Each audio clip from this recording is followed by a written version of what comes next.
Bonsoir à tous. Que de belles annonces ce soir, ça fait du bien.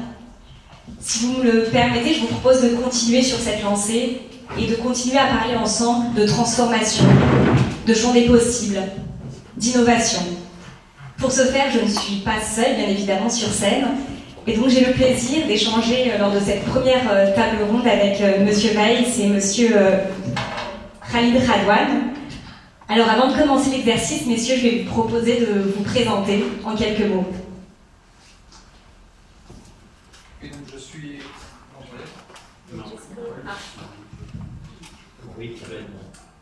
Bonjour. Voilà, on entend. Oui, je suis Lucas Weiss, donc directeur général de Voltec Solar. Voltec Solar est un fabricant français de panneaux photovoltaïques avec une capacité de 200 MW annuels. Donc voilà, on représente à peu près 15% des panneaux qui ont été installés l'an dernier en France. Khalid Radwan, je suis responsable du département stockage hydrogène depuis le 1er juillet chez EDF Renouvelable, mais auparavant j'étais responsable du département solaire photovoltaïque. Voilà. Je vais me prêter aussi à l'exercice. Je suis Judith Rosenblum et j'interviens en tant que modératrice au sein de l'agence Econovia et à votre disposition donc ce soir. Je me tourne vers vous, Lucas Weiss, pour démarrer. Vous défendez une fabrication éco-responsable à la française, dont l'objectif de bâtir une filière européenne forte. Concrètement, comment agit Voltec Solar en ce sens ?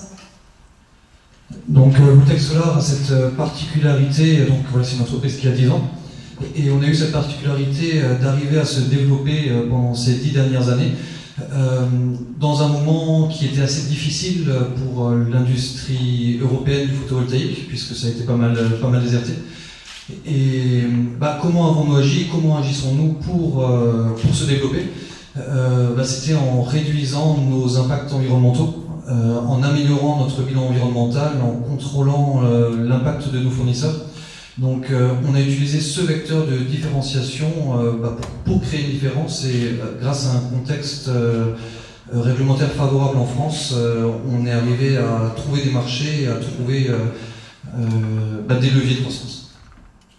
Radwan, je me tourne vers vous puisque je sais que justement concernant la traçabilité sociale et environnementale des panneaux, vous avez des intuitions, des suggestions concernant justement l'amélioration de l'existant? Oui, en effet. Donc, si on regarde aujourd'hui tout ce qui se passe au niveau des panneaux, on a et ce qui se passe en France en particulier, on voit bien qu'il y a quand même on pousse beaucoup plus pour avoir un bilan CO2 sur les panneaux. Et avoir une traçabilité éco-responsable depuis le début, je dirais, de la fabrication ou depuis le début de la chaîne de valeur serait vraiment un plus pour l'industrie française du photovoltaïque. Très bien. Lucas, est-ce que vous avez quelque chose à répondre à Monsieur Radwan par rapport justement à vos expériences respectives? Vous avez pu observer des manières de faire différentes. Est-ce que vous pouvez vous enrichir peut-être mutuellement sur ce sujet?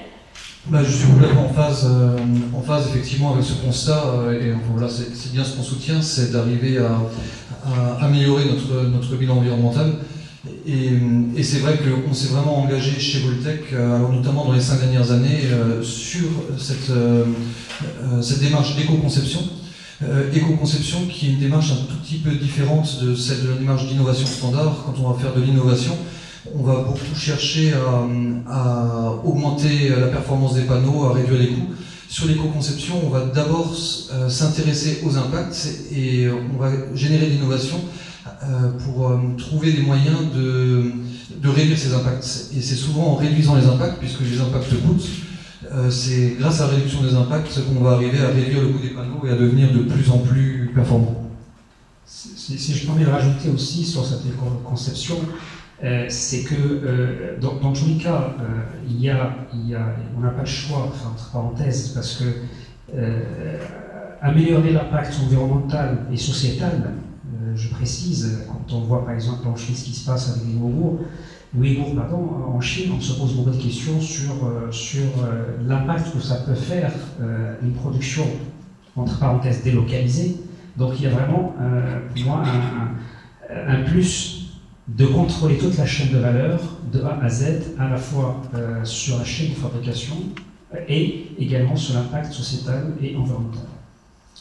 Et j'ajouterais qu'effectivement, si on se compare un petit peu à la Chine, ils ont vraiment maintenant pris une avance technologique forte, une avance financière, et on connaît le dumping sociétal et environnemental.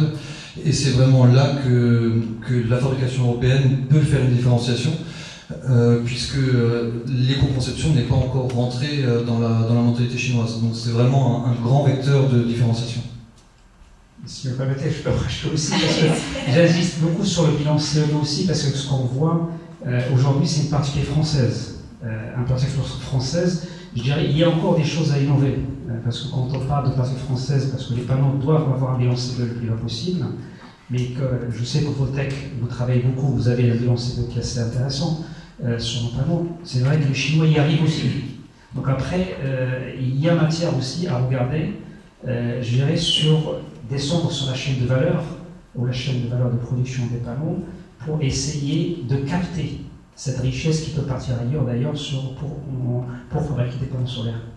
Je fais référence aux wafers qui arrivent de Norvège et qui peuvent aussi avoir un bilan CO2 assez intéressant. Si vous partagez le même. Oui, on travaille effectivement avec la Norvège, donc vous avez l'air de bien connaître. Khalid, on va continuer ensemble. Est-ce que vous pourriez nous expliquer les évolutions, les tendances que vous observez au niveau justement de l'exploitation et le stockage des énergies? Des panneaux. Alors, si on lie ça au recyclage, je dirais, des panneaux, j'ai envie de dire, et si on regarde aussi les tendances futures, ce qui se passe au niveau du photovoltaïque avec la PPE, et ce qui va arriver aussi, maintenant que je vais devenir responsable des département de stockage et hydrogène, c'est que ces nouvelles technologies comme l'hydrogène, ça va demander beaucoup encore de centrales pour produire aussi l'hydrogène par rapport à ce qu'on est en train de faire. Ce qui veut dire, c'est qu'il y aura un besoin encore plus important de recyclage des panneaux et un besoin plus important d'innover dans la façon dont on fait les centrales. Les deux vont de pair, je m'explique. C'est que quand on voit, il y a des choses à faire sur l'augmentation de durée de vie des centrales photovoltaïques pour améliorer, en améliorant les maintenances, en améliorant, je dirais, déjà la qualité des panneaux. Et ça, c'est vraiment important dans la réflexion globale sur l'innovation à faire dans le futur. Alors justement, du coup, Lucas, je me retourne vers vous. Est-ce que vous pensez qu'il y a des innovations spécifiques vers lesquelles la France devrait se tourner pour préempter ce territoire? Oui, complètement. Alors, toujours sur cet angle de l'éco-conception, la circularité, c'est vraiment un petit peu l'innovation ultime. Innovation ultime, on n'est encore que au balbutiement, on ne fait que démarrer. Puisque, enfin, si je regarde les panneaux aujourd'hui, il y a finalement assez peu de matière qui est recyclée à l'intérieur des panneaux. Il y a peu de matière qui provient d'anciens panneaux photovoltaïques. Et donc, voilà, on ne fait que démarrer. Et je pense que cette circularité, c'est vraiment là où il faut aller, notamment pour continuer à travailler comme on souhaite le faire sur le bilan environnemental du panneau et sur le bilan carbone. Khalid, même question, au niveau peut-être de la collecte ou d'autres aspects, est-ce que vous voyez des innovations vers laquelle la France pourrait se diriger? Oui, il y en a plein, toujours. La France est un pays d'innovation, donc je pense qu'on ne va pas se priver d'imaginer des choses, parce que quand on voit aujourd'hui la collecte des panneaux, oui, c'est vrai qu'on essaie de faire un effort assez important dans le bilan CO2, pour avoir neutralité carbone. Dans tous les cas, il y a un effort assez important de fabrication, mais il y a aussi des efforts à faire ou des innovations à trouver sur le transport. Parce que pour recycler un panneau, il y a une grosse part du transport, et le transport, c'est comment? C'est par bateau, c'est par camion, et c'est des transports qui émettent beaucoup de CO2, donc pourquoi pas innover l'hydrogène? Je reviens toujours sur l'hydrogène qui est quand même aujourd'hui, oui, c'est la nouveauté, tout le monde en parle, mais il y a une raison, parce que ça permet justement d'atteindre la neutralité carbone assez rapidement, et innover sur le transport de l'hydrogène, c'est quelque chose, ou des batteries d'ailleurs, c'est quelque chose qui pourrait encore amener et avoir une intégration sur l'aval de cette innovation. Le message est lancé, donc dans la salle, avis aux uns et aux autres. On l'a vu ensemble, le thème de la soirée de ce soir, c'est Sorel, le solaire se renouvelle. Mais est-ce que vous avez un message à faire passer justement aux équipes Soren qui sont présentes ici? Oui, forcément, bien sûr. C'est l'occasion, allez-y, faites-vous plaisir. Oui, alors, Voltaire aujourd'hui travaille beaucoup à tout ce qui est structuration de filière. Alors, je suis très très content de voir, enfin, je suis impatient de voir la seconde table ronde avec plusieurs entreprises, plusieurs collecteurs. Ensuite, c'est vrai qu'au niveau de la structuration de filière, pour moi, ce qui manque encore dans la salle, finalement, ce sont mes fournisseurs, puisque je ne crois pas qu'il y ait de fabricants de verre, de fabricants de polymères, de cuivre ou de choses comme ça. Et c'est vrai que chez mes fournisseurs, j'ai du mal à me fournir en matériaux recyclés. Alors on essaye, on discute avec eux, on essaye de faire le lien, mais enfin, j'attends quelque part de Soren cet effet aussi de structuration, de prise de contact, et pour structurer vraiment une filière européenne sur l'intégralité de la chaîne de valeur. Très bien, merci beaucoup. Moi, parce que j'ai 2 casquettes aussi, je suis administrateur de Soren, donc du coup ce que je peux dire, c'est que tout simplement je pense qu'on a réussi, et vous avez réussi à créer une structure qui est stable, durable et qui a montré ses preuves en France. Et il y avait un problème d'un seul recycleur par rapport au volume. Maintenant, on a plusieurs aujourd'hui, c'est-à-dire qu'il y a une gestion de volume qui est assez, d'ailleurs, partout en France.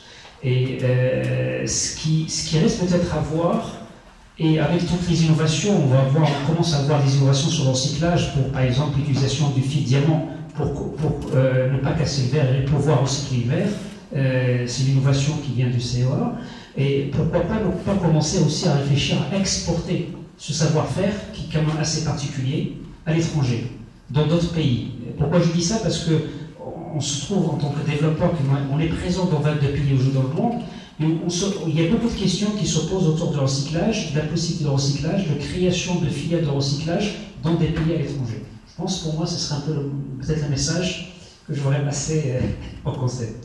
On prend note, on verra d'ici quelques mois.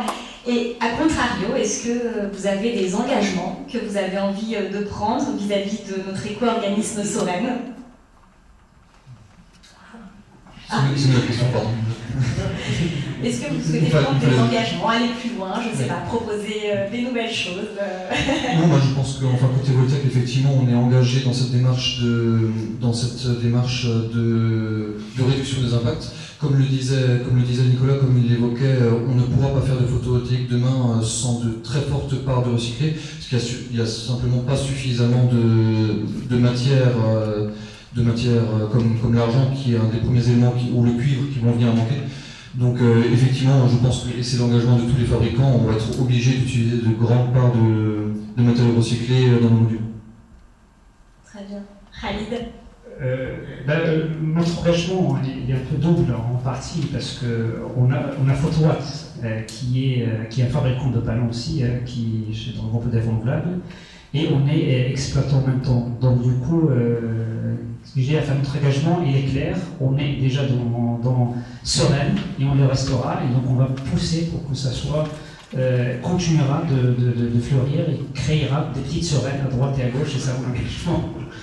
Bon, ça, c'est notre engagement. Super, rien ne nous arrête ce soir. Merci beaucoup.